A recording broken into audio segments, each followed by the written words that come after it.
ప్రభువైన యేసు క్రీస్తు యొక్క అతి పరిశుద్ధ నామములో మీ అందరకు అమలాపురం హౌసింగ్ బోర్డు క్రీస్తు సంఘము మరియు కాకినాడ బాపూజీ నగర్ క్రీస్తు సంఘముల తరపున సత్య సువార్త అనే మా టీవీ ప్రసారాలకు స్వాగతం తెలియజేస్తూ ఉన్నాం. ప్రతి ఆదివారము కూడా అమలాపురం హౌసింగ్ బోర్డులో 9:30కు ఆరాధన ప్రారంభించబడుతుంది. స్థానికంగా దగ్గరలో ఉన్న ప్రతి ఒక్కరూ కూడా మీరు దేవుని యొక్క సన్నిధికి వచ్చి దేవుని ఆత్మతో సత్యముతో ఆరాధించండి. ప్రతిరోజు కూడా ఉదయం 7 గంటలకు బ్లెస్సింగ్ టీవీ ప్రసంగాలు చూస్తున్న వీక్షకులందరికీ కూడా ప్రత్యేక వందనాలను తెలియజేస్తూ, ఈ సువార్త కేవలం మీరు బలపడటానికి, అనేక మంది సత్యమును తెలుసుకోవటానికి, నిత్య జీవానికి వారసులుగా ఉండటానికి ఈ ప్రసంగాలు నేను మీకు తెలియజేస్తున్నాను. అలాగనే మా యూట్యూబ్ ఛానల్ సబ్స్క్రైబ్ చేసుకోండి. కొన్ని వందల ప్రసంగాలు దాంట్లో ఉన్నాయి. మీరు తీరిగ్గా ఉన్నప్పుడు ఆ ఫేస్బుక్లు అవి ఇవి కాకుండా దేవుని యొక్క వర్తమానాలు విని మీరు గొప్ప ఆదరణ బలాన్ని పొందండి. ప్రార్థన చేసుకుందాం. పరలోకమందున్న మా ప్రియ తండ్రి, పరిశుద్ధుడా, నీ పరిశుద్ధ నామమునకు స్తోత్రములు స్తుతులు తెలియజేస్తూ ఉన్నాను తండ్రి. ఈవేళ మహానుభావుడు మొర్దెకై అనే అంశం మీద మాట్లాడబోతూ ఉండగా నీవే నాతో ఉండి మాట్లాడి, మొర్దెకై ఎటువంటి గుణ లక్షణాలు కలిగి ఉన్నాడో తండ్రి, మేము కూడా అటువంటి గుణ లక్షణాలు కలిగి ఉండటానికి మొర్దెకై నీకు ఇష్టడిగా ఎలాగైతే ఉన్నాడో తండ్రి, తన ప్రజలందరికీ ఇష్టడిగా ఎలాగైతే ఉన్నాడో తండ్రి, మేము కూడా అటువంటి వారిగా ఉండటానికి ఈ ప్రసంగం సహాయపడేలా చేయమని వినయపూర్వకముగా యేసు క్రీస్తు యొక్క పరిశుద్ధ నామంలో ఈ ప్రార్థన చేయుచున్నాను తండ్రి, ఆమేన్.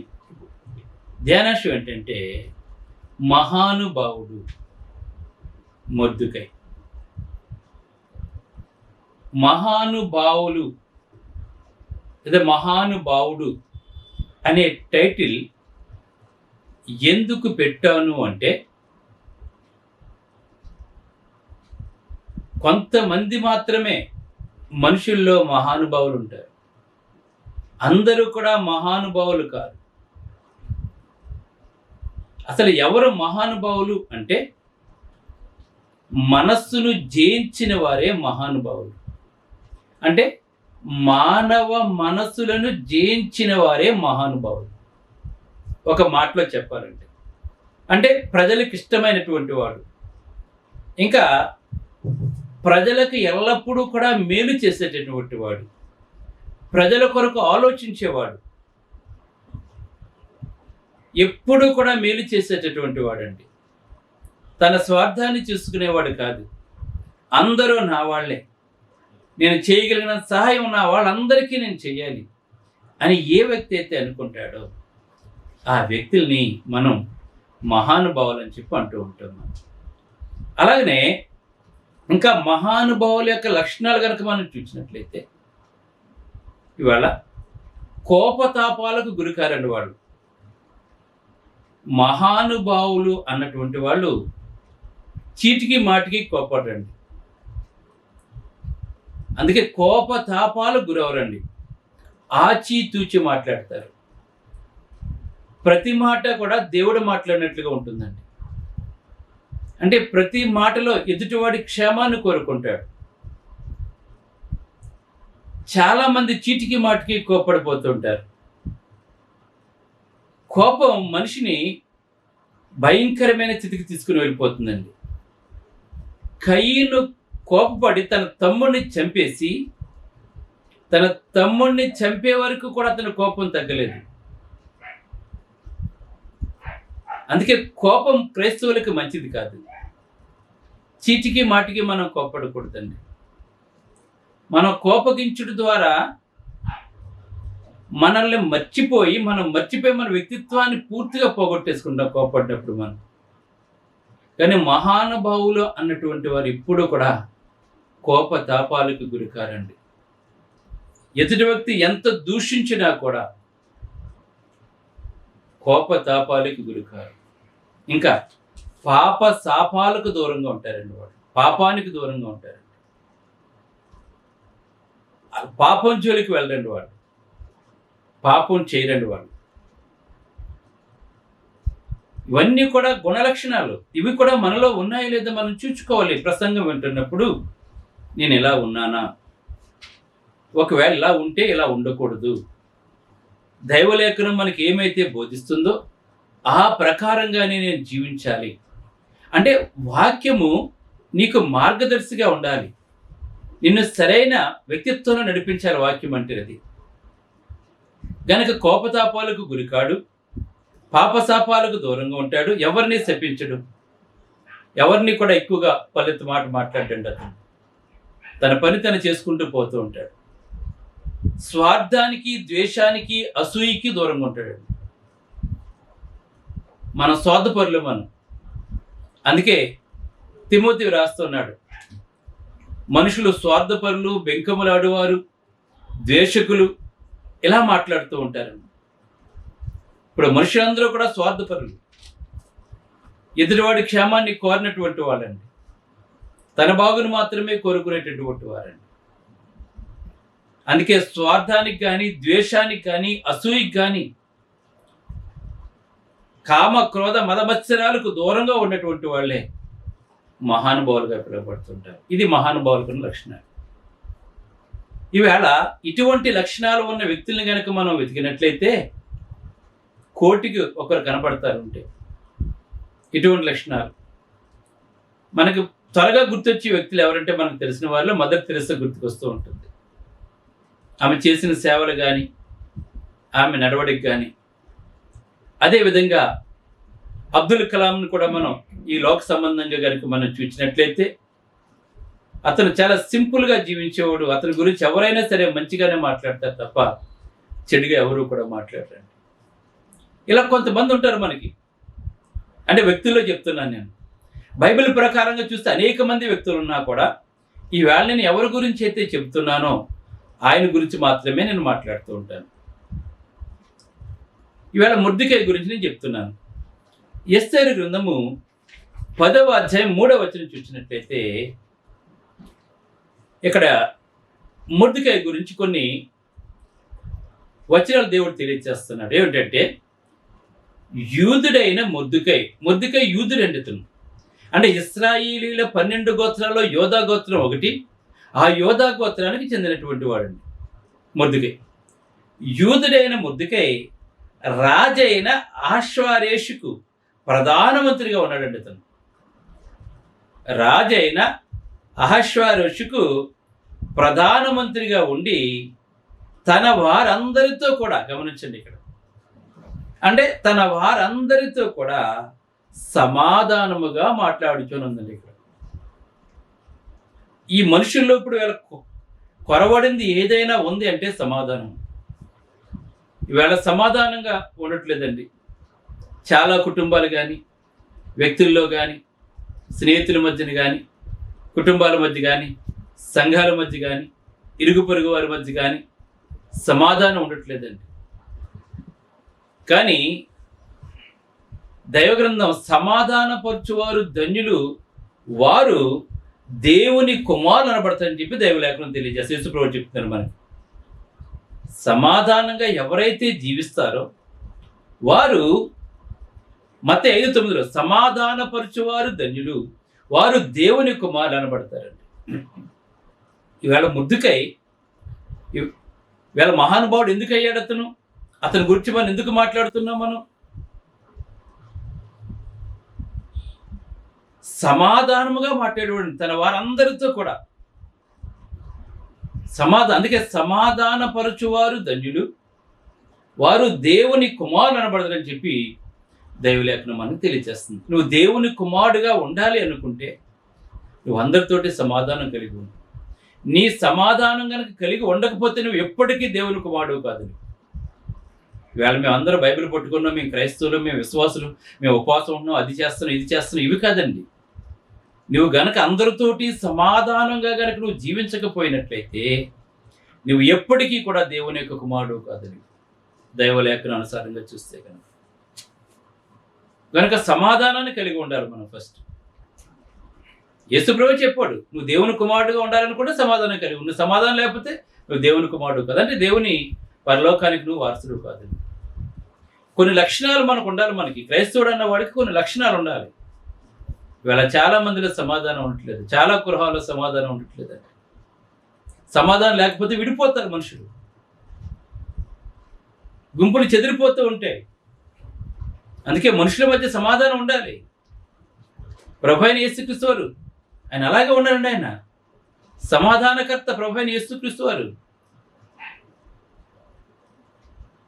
ఆయన ఎలాగైతే సమాధానకర్తగా ఉన్నాడో మనము కూడా అలాగ ఉండాలి. అందుకే దేవుని పిల్లల సుగుణం అది, సమాధానం కలిగి ఉంటాం. చిరాకు, అమర్యాద, కోపము, నిర్లక్ష్యము ఇవన్నీ ఎవరికి ఉంటాయి? సాతానికి బిడ్డలకు ఉంటాయి. ఇవన్నీ కూడా చిటికి మాటికి కోపడిపోతున్నాడు సాతానికి పిల్లలు. ఇంకేంటంటే చిరాకు పడుతుంటారు, అమర్యాదగా ప్రవర్తిస్తూ ఉంటారు, కోపాన్ని కలిగి ఉంటారు, నిర్లక్ష్యం కలిగి ఉంటారు. ఇవి సాతాన్ యొక్క గుణాలండి. మనం దేవుని కుమారులు అయితే మాత్రం ఇక్కడ దేవుడు తెలియజేసిన ప్రకారంగా సమాధానాన్ని కలిగి ఉండాలి. యేసుప్రభువు వారు పునరుత్థానం అయిన తరువాత తన శిష్యులకు ప్రత్యక్షమై ఆయన మాట్లాడిన మొట్టమొదటి ఏంటో తెలుసా? మీకు సమాధానము కలుగాక అని పలికాడండి ఆయన. మీకు సమాధానము కలుగాక అంటే మీరందరూ కూడా 12 మంది కూడా సమాధానం కలిగి ఉండాలి అని దేవుడు తెలియజేశాడు వాడు. కనుక మనం సమాధానం కలిగి ఉండాలి. అది ఇక్కడ మాట్లాడుతున్నాడు.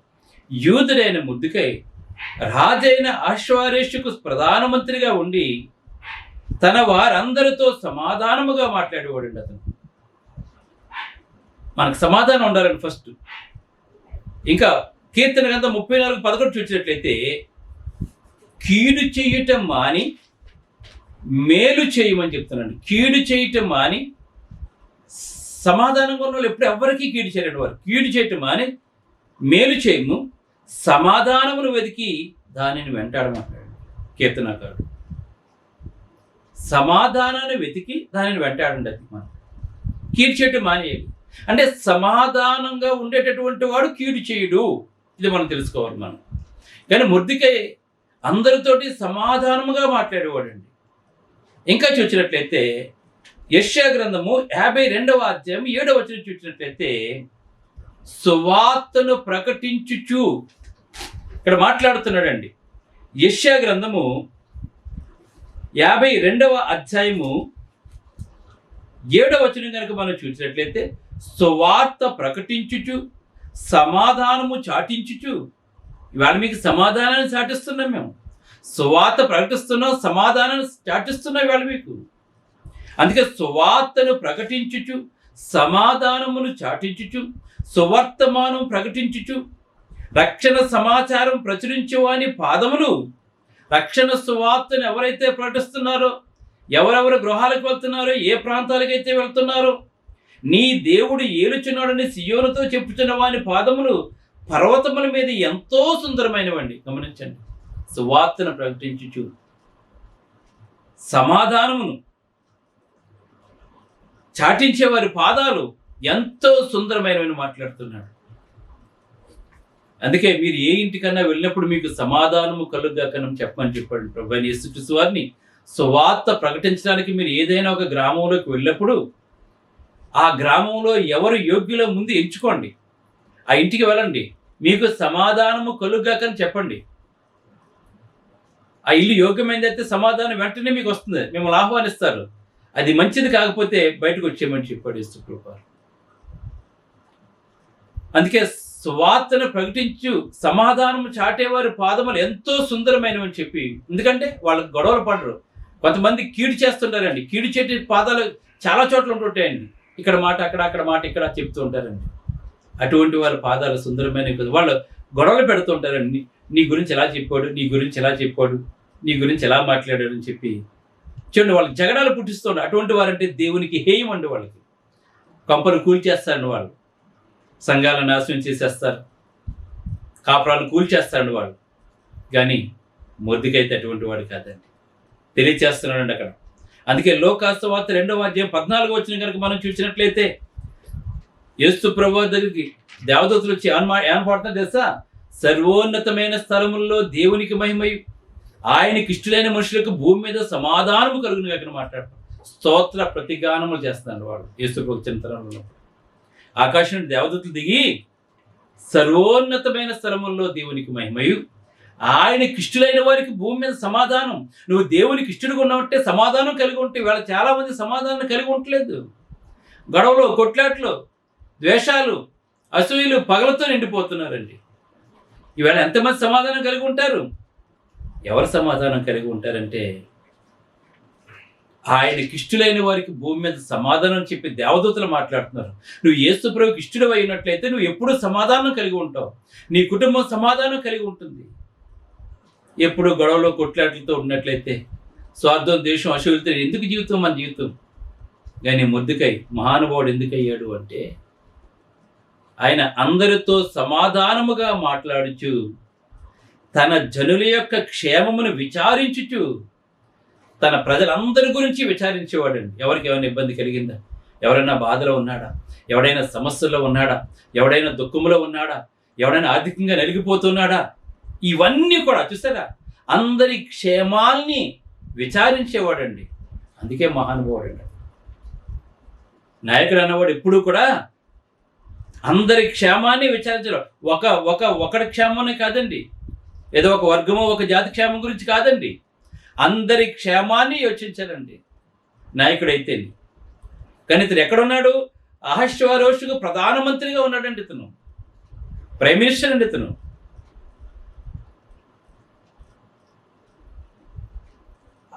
అందరినీ జనుల క్షేమాన్ని విచారించుచు చాలా మందికి యూదులలో గొప్పవాడై, చూసారా, గొప్పవాడే అందరి చేత పేరు ప్రఖ్యాతలు సంపాదించుకున్నాడు అతను. ప్రతి ఒక్కరు అతను మెచ్చుకున్నారండి అతన్ని, ఎందుకంటే అందరికీ మేలు చేస్తాడు అతను. అందుకే యూదులలో గొప్పవాడై తన దేశస్తుల్లో చాలా మందికి ఇష్టడుగా ఉన్నాడు. చాలా మందికి మహానుభావుడు అంటే అతన్ని. నీవు కూడా చాలా మందికి ఇష్టడుగా ఉండాలి. యేసు ప్రభు కూడా అందరికీ ఇష్టడుగా ఉన్నాడు, కానీ కొంతమంది యాక్సెప్ట్ చేయలేదండి వారి దుష్ట హృదయాన్ని బట్టి. కనుక అందుకే అందరి క్షేమాన్ని విచారించుకోవాలి దేవుడు తెలియచేస్తున్నాడు, అందరి క్షేమాన్ని. అందుకే తన జనుల క్షేమము తన భాగ్యంగా భావించుకోవటం దైవ స్వభావం అండి. తనకిష్ట యేసుప్రభు కూడా అంతే. యేసుప్రభు కూడా అదే చేశారండి. తమ జనుల క్షేమం తన భాగ్యంగా భావించుకున్నాడు. అందుకే ఆయన దేవుని కుమారుడు అండి, దైవ స్వభావం అది. యేసుప్రభు ఎలాగైతే జనుల క్షేమాన్ని తన భాగ్యంగా ఎంచుకున్నాడో, ఈవేళ నువ్వు నేను కూడా జనుల క్షేమాన్ని, ఈవేళ రక్షణ సువార్తను ఎందుకు ప్రకటిస్తున్నావు? నువ్వు ఆ నరకంలోకి వెళ్ళకుండా నేను కాపాడాలని నీ క్షేమాన్ని కోరి సువార్తను ప్రకటిస్తున్నావు. వేళ చాలామంది అర్థం కావట్లేదండి సువార్త అంటే.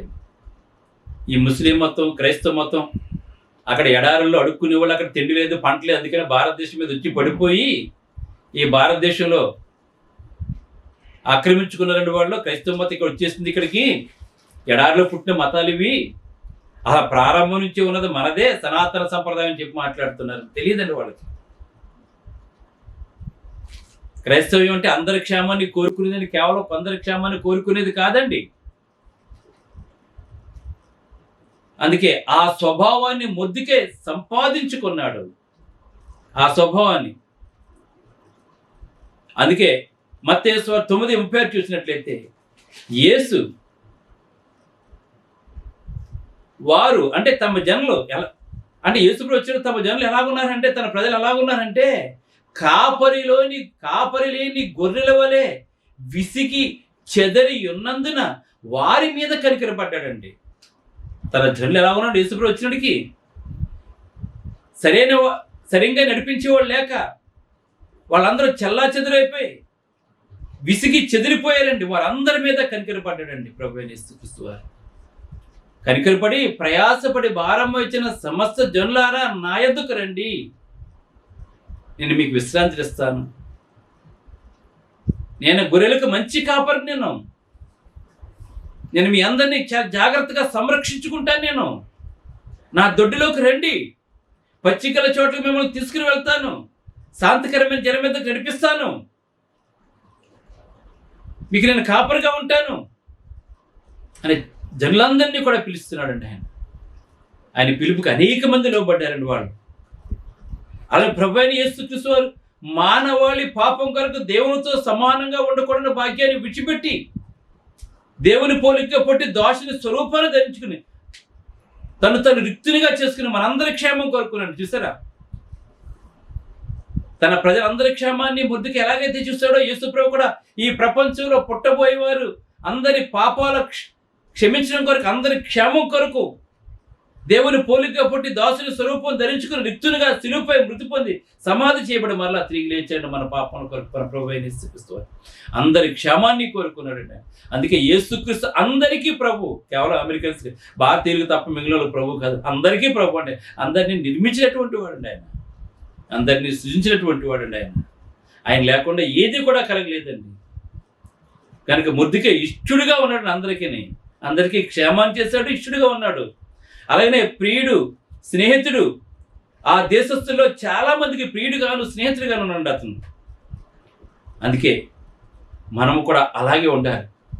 ఈ మొర్దెకై వెలుగు ఆ ప్రాంతం అంతా ఎలాగైతే ప్రకాశించిందో, అలాగనే దీపస్తంభం మీద పెట్టిన దీపం లోకానికి ఎలాగైతే వెలుగుగా ఉంటుందో, మన ప్రభువైన యేసుక్రీస్తు నీతిశూరుడు కనుక ఆయన ప్రపంచానికి ఎలాగైతే వెలుగు ఉన్నాడో, ఈవేళ ఆయన ధరించుకున్న మనము కూడా ఒక మహానుభావులుగా ఉండాలి మనం. ఎందుకంటే అటువంటి వారిగా ఉండాలని దేవుడు కోరుకుంటున్నాడు. కనుక నీవు కూడా అందరితోటి సమాధాన పడుతూ, అందరి క్షేమాన్ని కోరుకుంటూ, అందరికీ ఇష్టడుగా నీవు ఉండాలి. యేసుప్రభు కూడా అలాగున్నాడు, మొర్దెకై కూడా అలాగున్నాడు. కనుక మీరు కూడా అందరికి ఇష్టలుగా ఉండి మీరు కూడా ఇలా ఉండాలని కోరుకుంటూ ప్రార్థన చేస్తున్నాను. దివ్యమైన తండ్రి, పరలోకమందున్న దేవ, నీ పరిశుద్ధ నామమునకు స్తోత్రాలు తండ్రి. ఎంతవరకు తండ్రి ప్రకటింపబడిన సువార్తకే నీకు స్తోత్రాలు తండ్రి. ఎవరు మహానుభావులు తండ్రి, వారి యొక్క లక్ష్యాలంటే తెలియజేశాను. ఈ వాక్యం ప్రతి ఒక్కరూ అటువంటి లక్షణాలు కలిగి నీకు ఇష్టలుగా ఉండేలా చెప్పి నీ దాసుడు ప్రకటిస్తున్న సేవను బాగా దీవించి ఆశీర్వదించుకుని యేసుక్రీస్తు నామములో ప్రార్థన చేయుచున్నాను తండ్రి, ఆమేన్. మీ అందరికీ వందనములు. బ్రదర్ జార్జ్ రాజు వారా, church of Christ, housing board, Amalapuram, near KIMS medical college, Konaseema district, 523201. Mobile number 9848730355, 92933174174. Email ID georgerajuvara@gmail.com. Website www.helpingforpoor.com.